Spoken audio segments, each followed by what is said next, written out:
Hello, everybody. Welcome to Ms. McGuire online lectures. And in this video, we are covering the chemical level of organization. And I'm using OpenStack's Anatomy and Physiology textbook. So let's go ahead and begin. So elements and compounds. So your body is made of elements. You have macro elements, you have micro elements, and you have trace elements. And despite of all complexity of your cells and tissues and organs, you're primarily made of only 4 elements. That is really amazing. And this is mnemonic. This is Mr. Chon. Mr. Chon, right? Or carbon, hydrogen, oxygen, and nitrogen. So those are 4 major elements that make almost your entire body, right? So oxygen 65%, carbon 18.5%, hydrogen 9.5%, nitrogen 3.2%. You don't need to memorize these numbers, but you do need to know these major 4 elements that make the most of your body weight. Right, but it doesn't mean that you like, let's say, calcium or sodium or chloride are not important. Without any of these elements, so if you in short of these elements, or if you in an excess amount of this micro elements or even trace element, that would cause major problem with your health, with your body functioning. So everything needs to be in a balance, right? Like without calcium, your nervous system cannot function, your skeletal or any muscles will not contract, you cannot secrete stuff. Sodium chloride are extremely important in a functioning of nervous system as well, right? Let's say iodine is necessary for production of thyroid hormone, and so on. Okay, so this is not a chemistry or biochemistry class, so we really go into just a basic of chemistry. Atoms are composed of protons, neutrons, and electrons, and protons and neutrons make what we call nucleus of an atom, and electrons are found in the electron cloud or electron shells. Electron shell, they don't really exist. This is just for us to easier visualize it, but really electrons in those clouds, how they located over there, it's pretty complicated topic. So just to make it easy, we assume that we have some electron shells. And for our purpose, you know, it's enough to know. Now, the number, okay, so protons are positively charged particles. Electrons are negatively charged. And neutrons are neutrals, they don't have any charge. So number of protons and electrons need to be the same for atom to be neutral. So most atoms are neutral. But if atom lose electrons or gain electrons, then they became ions. So they became either positively charged particles or negatively charged particles or ions.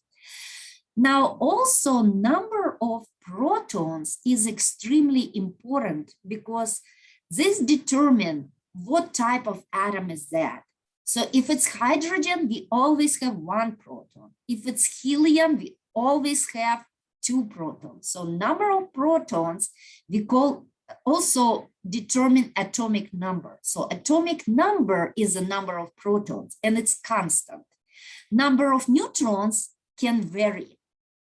Number of electrons should be equal to the number of protons, but I just told you atoms can lose or gain electrons, and then they become ions. Now, this is a periodic table of elements, and you cannot see those numbers very clearly over here. So if you really want to look at periodic table, go ahead and Google it or refer to your textbook. This is just kind of to show you that we organized all these atoms and elements into this table, and this table makes a perfect sense, really.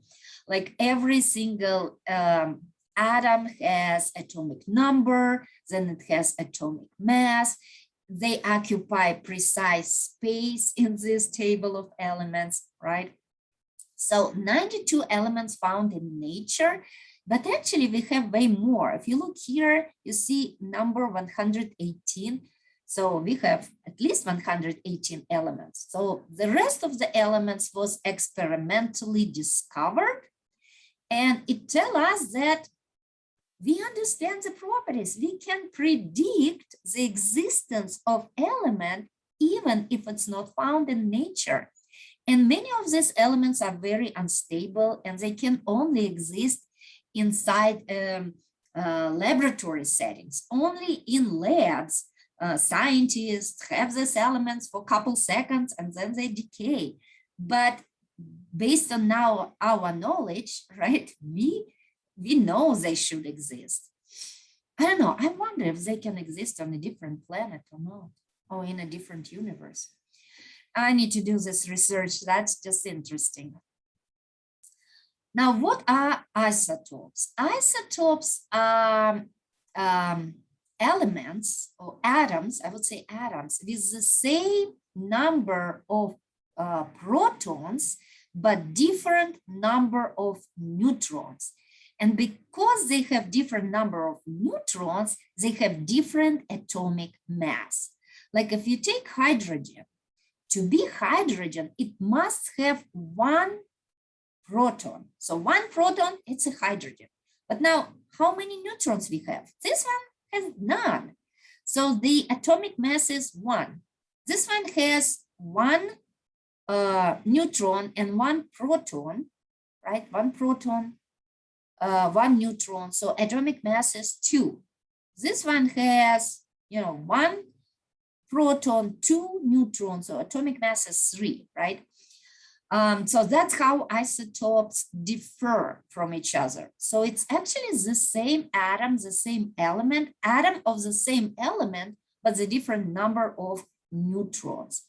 And some of these isotopes are unstable. So they lose these extra neutrons. And by doing it, they release energy, and we can use this energy to produce images of internal organs and other structures inside our body. So that's a medical use of isotopes. So this property, when they, releasing energy, losing their neutrons, is called radioactivity. Not all isotopes are radioactive, but some are. Now, if you look at the atom, right, we already mentioned that it has nucleus and electron shell. Now, we have shells that are outermost shells, right, like over here. Carbon, for example, we have the first shell and then we have the second shell. So the second is outermost shell, and it's called a valence shell. Now, it's very important how many electrons we have on this valence shell, because all valence shells except of the first one can have maximum number of 8 electrons. And if they, and the first one can have 2. So if you have 2 or 8 electrons on the outer shells, those atoms will not form chemical bonds. We call them noble gases because they are not involved in the chemical reactions. They do not react with other atoms because they're so stable. They are they in a stable state, right? They do not react with any other atoms. So it's a perfect energy equilibrium, right? We would say. Now the atoms that have less than maximum number of valence electrons, like hydrogen or carbon. Hydrogen has only one electron, but maximum number is 2, right? So then hydrogen can either donate this electron or accept another electron or share this electron. And when you can donate, accept, or share, that's what we call chemical bonds. So chemical bonding really involves electrons, not so much a nucleus of atom. Now, carbon has 4 valence electrons, but the maximum number is 8. So carbon can form 4 chemical bonds, right? So now this table give us kind of idea the differences between molecules and compounds. And really, it's very, like look at water. Water is a compound, right? But at the same time, we consider water a molecule as well. So what is the difference? I think it's better if you ask your chemistry instructor, but like for me, this is how I see it. So if I have 2 different chemical elements, right, then it will be compound. Like sodium chloride, water molecule, right? The sodium chloride, oxygen and hydrogen, they're different, right? So that's a compound. If we have the same chemical elements like oxygen and oxygen, hydrogen and hydrogen, nitrogen and nitrogen, right? Then it's a molecule. At the same time, molecule can be made of different elements as well. That's why, water molecule is pretty much fits in both categories. It can be a molecule, but it's actually compound, right? So that's why it's kind of like complicated for me. I think there is a better way to differentiate them, right? So, and that's what chemistry would do for us. I just also, like if you look at the molecule, mostly the bonding is covalent bonding. In the compounds, it's ionic bonding, but it can be covalent bonding as well. We have ionic compound, we have covalent compound. So just don't worry about it too much. Not in this class, worry about it in your chemistry class. But here, what we really want to look at. Now, what is solution, colloid, and suspension? And we will take your blood as an example and see how your blood is actually all 3 of it. Your blood is solution, colloid, and suspension. Now, solution. Solid particles are very tiny, do not settle out or scatter light. Example would be mineral water, right? So you cannot easily separate the solute and solvent over here. That would be your solution.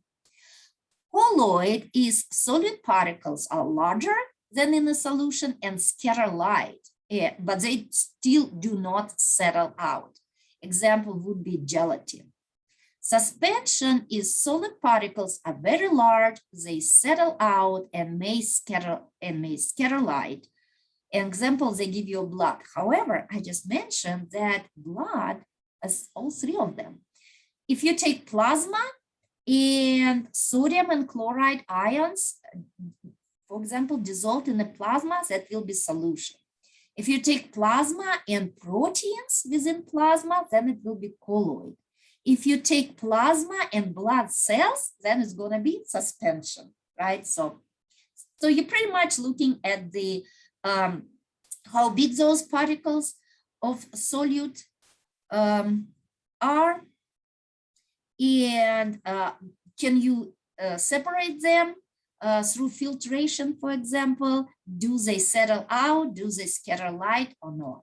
And that's how you define solution, colloid, and suspension. Okay, so we already mentioned those valence electrons, and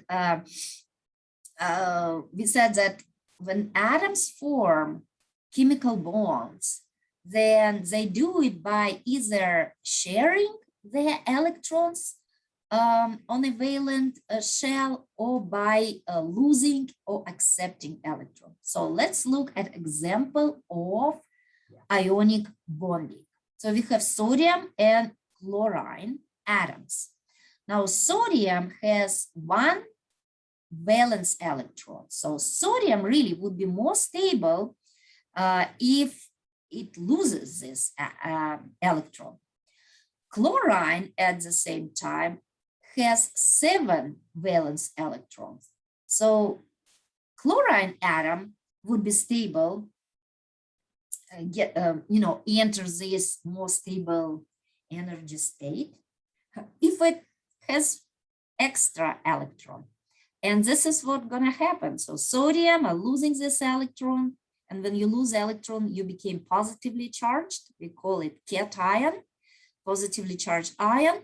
And chlorine gonna accept this electron and become negatively charged ion or anion. And positive and negative ions, they have tendency to stay together, and that's a formation of ionic bonds that we will have sodium chloride. Now we can form covalent bonds, and covalent bonds are formed when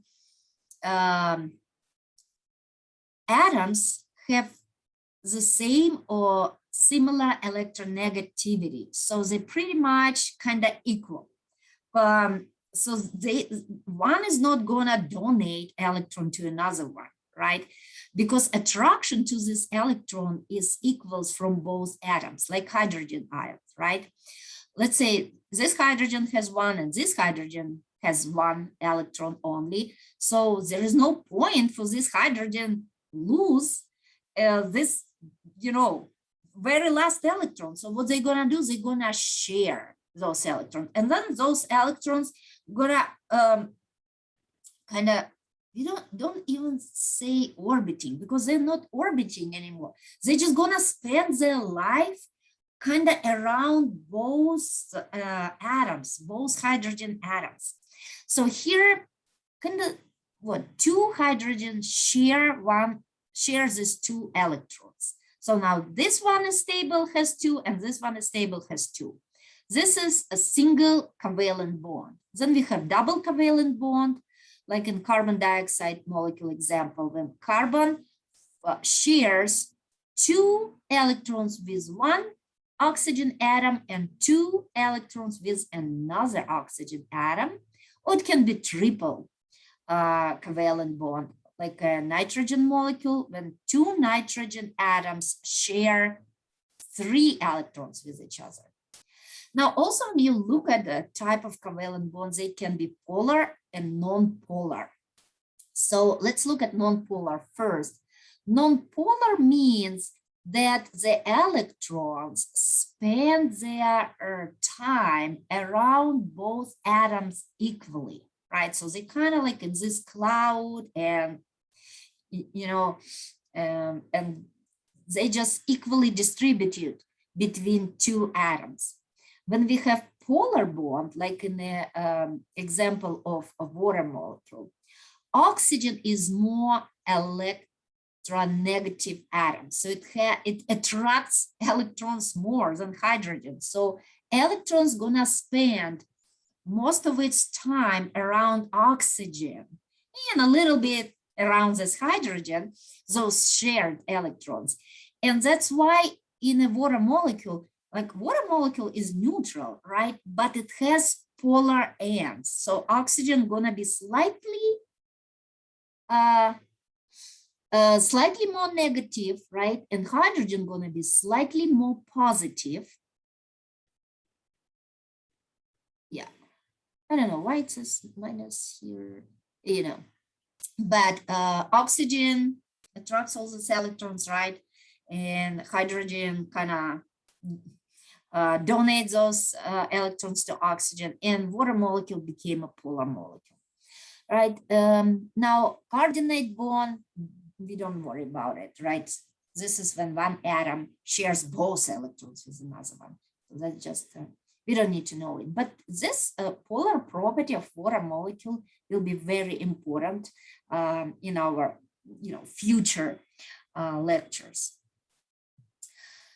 Okay, so here's our polar, non-polar. Oh my goodness, that's again good. So that's a water molecule, and I just show you that oxygen is a little bit slightly negative and hydrogen slightly positive. So I don't know why this like mess up over here. So ignore this picture, just look at this diagram, right? This is the correct one, and that's how water molecule is polar. Another type of bond. So we discussed ionic bonds, covalent bonds, polar, non-polar covalent bonds. Bonds that are important in biology are hydrogen bonds. So this is a weak bond, and it happened between hydrogen and some electronegative atom, like oxygen, for example. So look, this is actually 3 molecules of water. Or should we call it compounds, right? Because we just said it's compound, but all my life I call water a molecule, right? So we have 1, 2, 3 water molecules, and because oxygen has slightly negative charge, right? Remember, and hydrogen has slightly positive, right? It's a partial charge. It's not really a charge, but the partial charge is negative, and this is positive, right? We know that positive and negative attracts, so that's a positive again. And this bond between hydrogen end of a molecule and oxygen end of another molecule is called hydrogen bond. Hydrogen bonds will be very important in the DNA structure as well. And they're weak, so it's really kind of easy to be broken. Okay, so we talk about atoms. Let's briefly talk about energy. If you want to define energy, this definition is kind of like a little bit weird. It says energy is your ability to do work. And yeah, it's weird in a way that it doesn't give you precise definition, but it's very true, right? You either have energy to do your work or you don't. So we have several types of energy. So first, energy can be divided into potential and kinetic. And kinetic is the energy of movement, and potential energy you store for future need, right? And then you see potential can be gravitational, elastic, nuclear, chemical. We mostly will just use a chemical potential energy in our course. When we talk about molecules, how they store this potential energy within their chemical bonds. So when those chemical bonds split, when they broken, this energy can be released.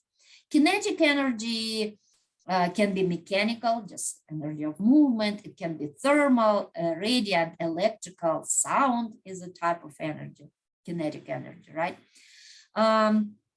So it's either energy of motion or energy of position. So potential, it's energy of position, and kinetic is energy of motion. And we can never create or destroy energy, right? Energy cannot be created, energy cannot be destroyed. But what we can do, we can transform one form of energy into another form of energy, or you can transfer energy from one area to another area. And by doing any of these, we're gonna lose some energy in the form of heat.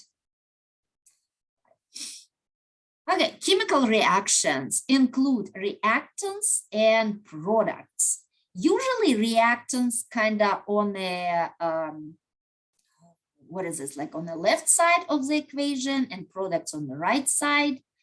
And reactants are consumed in a chemical reaction to make products, right? So if you look at this chemical equation here, you should know that here's my reactants, here's my products. We have different type of chemical reactions, like reaction of synthesis, when we synthesize a larger molecule from a smaller building blocks, it can be decomposition, it's opposite. It can be displacement, single or double, in combustion when you pretty much burn something, so that oxygen is involved over here. So in this course, we mostly will focus on synthesis and decomposition a lot, right? So chemical reactions are either exergonic or endergonic. Exergonic reactions, they release energy, and we call them catabolic reactions. So catabolic is decomposition. When you, like hydrolysis, for example, when you break chemical bonds, right, and you release energy, and this energy can be used by your cells. Endergonic reaction, products contains more potential energy than reactants. So you store energy within chemical bonds, and it's called anabolic reaction. So over here, you can see like, so this is endergonic reaction. So here's your reactant, here's your product. So this is how much energy your reactants have. At the end of reaction, the products have more energy. So energy is absorbed, right? So this is anabolic reaction. So you building stuff and you storing energy. Now, exergonic reaction, the reactants have more energy than product. Now, energy cannot just disappear, right? If you have that much energy and now you have less, then you release some of the energy, right? That's a catabolic reactions. Well, now we have metabolism. Metabolism are all catabolic and anabolic reactions. It's actually the sum of all chemical reactions in your body, right? So remember, catabolic reactions, they what? They release energy, right? And this energy can be used to synthesize ATP. And anabolic reactions, they use this in ATP to store energy, right? So, and you can see over here, there is always heat. So we lose, it's not 100% efficient process, right? We lose some energy in the form of heat that your cells cannot use. You cannot use heat for any metabolic processes in your body, really. So catabolism is for energy, and anabolism is for growth, but they interconnected. You cannot grow without energy released from catabolic reaction. And you cannot, synthesize ATP if you don't have some anabolic stuff, or at least you need food, right, to break it down and get ATP. Okay, so here's some examples. Anabolic reactions, the joining of small molecules to form larger, more complex molecules. An example would be dehydration synthesis. So synthesize, making it bigger, and you lose water at the same time. Dehydration means water is released and larger molecules synthesized. Like glucose plus glucose plus glucose plus glucose happens, for example, inside your liver. So you put all this glucose together, or inside your skeletal muscles, and you store it as a glycogen. So here's your potential energy inside glycogen. Or 3 fatty acid glycerol, and you save it as triglycerides inside your adipose tissues. That's a fat. So lots of potential energies that you can use when you need it. Or synthesis of polypeptides from amino acids, or synthesis of nucleic acids from nucleotides. So you see how you have a smaller molecules and make a bigger molecules, and at the same time, to synthesize bigger stuff, you need ATP. So energy is used and energy is stored within these large macromolecules. And catabolic reaction would be splitting of large molecule into small molecules in with the energy production. And example would be hydrolysis. So it's a lysis. Lysis means you split something apart and water is used. So see, this is just reverse. Now your liver made glycogen. When you need your glucose, you're gonna break those chemical bonds between glucose, you're gonna release glucose in your bloodstream, right? Or that's not enough glucose, so you're gonna, split triglyceride into fatty acid and glycerol and use them to make ATP, right? Or if you eat steak, right, you're gonna break it into amino acids. You're gonna break nucleic acids into nucleotide, right? Those catabolic reaction will produce energy that you can use for growth, for ATP synthesis, so on. Right, and another example of catabolic reaction is cellular respiration. Oh my goodness, that is extremely important, right? When your cells break glucose in the presence of oxygen and they make ATP, that's a perfect example of catabolic reaction when you break larger molecule into smaller products and you use energy stored within this glucose to make ATP, and then you use ATP to power your muscles, to send electrical signals, to talk, to walk, to see stuff, to hear stuff, like that. You need ATP for pretty much almost every single process in your body. Okay, so factors that influence reaction would be properties of reactants, temperature, concentration, pressure, and enzymes. Enzymes are catalysts. Without enzymes, really every single chemical reaction would take forever in your body, and the time would be like so long that it just no way you can survive and support all your physiological function without enzymes, right?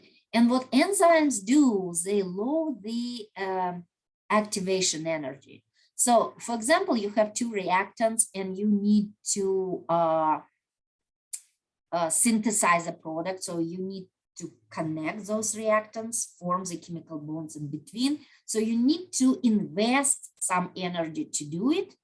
And this is how much energy you need to invest without enzymes, and this is how much you need to invest with enzymes. So enzymes they lower this activation energy, and it's allow processes to happen very fast. Okay, organic versus inorganic molecules and compounds. Well, we call we call molecule an organic molecule if it's made of carbon and hydrogen, right? With some exceptions. And here you can pretty much see that this is our dehydration synthesis and hydrolysis. This is how you synthesize or split organic molecules, right? So if you synthesize them, you release water, dehydration synthesis. So you have one monomer, enzymes are involved. Sometimes it's extremely complicated process that involves several steps, but the end product would be two monomers together and water is released. In the hydrolysis, you have a larger molecule, water is added, and two smaller molecules are made. Now, also here, we briefly want to mention how water is important, right? Look, here you release water, here you consume water. So water is, it just necessary for life. Life would not exist without water. If we're looking for life on other planets, we're looking for water. And we're not really looking for life, we're looking for water, because we know if we can find water, we possibly can find life. Water in a liquid form. So water is a lubricant, is a cushion, is a heat sink. It's components of liquid mixtures, right? If I start talking about these important properties of water, it will take several hours. So let's just put it simple. Water is essential for life, or at least on this planet. And as we know, for life on any planet. But again, who knows? We might change our opinion at some point of time. But right now, no life without water. Now, what is salt?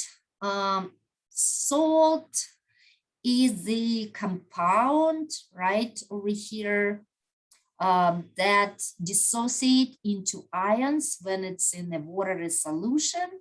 And when you have those ions within solution, this solution can conduct electricity. So salts can conduct electrical current. Acid and bases. So here, kind of like how we defined an acid. An acid is, you know, some compound, some molecules that can donate hydrogen, and base is the molecules that can, or compounds that can accept hydrogen, right? So acids are proton donors and bases are proton acceptors. Acids are able to increase hydrogen ion concentration in aqueous solution. Bases are able to increase the OH ion concentration in aquatic solutions. Acids have pH value less than 7. Bases has pH value more than 7. If you have this litmus paper, then acid turn it into red, and bases turn it into blue. Acid reacts with bases to form salt. Bases react with acid to form salt as well.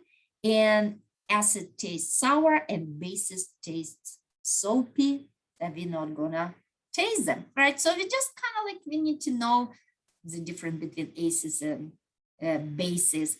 But again, we just pretty much need to know if, you know, if we add acid to water, we will increase concentration of hydrogen, right? If we add base to water, then we will increase the concentration of OH ions. So we do have pH, right, scale, and it shows you like pure water, pH 7. And then when the pH go down, then we have acid. When pH goes up, we have soap. Oh, I'm sorry, soap. We have base, right? So we have acid and base. And really, pH is extremely important for your homeostasis, because if you look here, this is blood pH level, and it's in a very narrow range from 7.35 to 7.45. So it's a little bit on the base side. And if you go below or above, you have condition called is acidosis or alkalosis. And neither one is good, because if you too acidic or you too basic, then it can lead to a death of your cells, and the organs will shut down and the whole organism will die. But luckily for us, in our blood, we have a buffer system. So buffers are, buffer system is capable of maintaining pH. It's a solution of weak acid and conjugate base. So let's see what's going on over here. So, in your blood, right, in a plasma of the blood, you have this buffer solution that includes carbonic acid, H2CO3, so you have this one, and bicarbonate. So that's your buffer. It's a weak acid and conjugate base. And then depends what you need. So they kind of like in equilibrium, but let's say if you very, if your pH, right, goes up, right, so you became, more alkaline, right? You don't have enough hydrogen ions, then this equation shifts towards bicarbonate and hydrogen ions. So carbonic acid splits into bicarbonate and hydrogen ions. So you have more hydrogen ions. That means you became more acidic. So now you very alkaline, right? You're very alkaline. You do not have enough hydrogen ions, right? So you're gonna release them. If you have too many hydrogen ions, then this equation will shift towards carbonic acid, and bicarbonate will accept hydrogen ions and reduce their concentration in your blood plasma, right? So that's how buffer system is. So again, it's carbonic acid and it's a bicarbonate together, and either you need more carbonic acid, right? Or you need more of bicarbonate and hydrogenic ions. So that's why it's kind of like reversible, right? So if you're too acidic, it will go this direction, right? This reaction. If you're too alkaline, this reaction will move to this direction. Okay, and oh, sorry. Let's see where we at. Because I start thinking about finish up this video lecture because it's getting very long, and make it part 1, right? And then I'm gonna record another lecture about organic molecules, because I don't want this lecture to be like really long. It's boring. You guys gonna fall asleep, and I don't want it. So this is gonna be part 1, and I will record part 2. And in part 2, we will specifically cover organic macromolecules, right? So thank you for watching, and I hope it was helpful.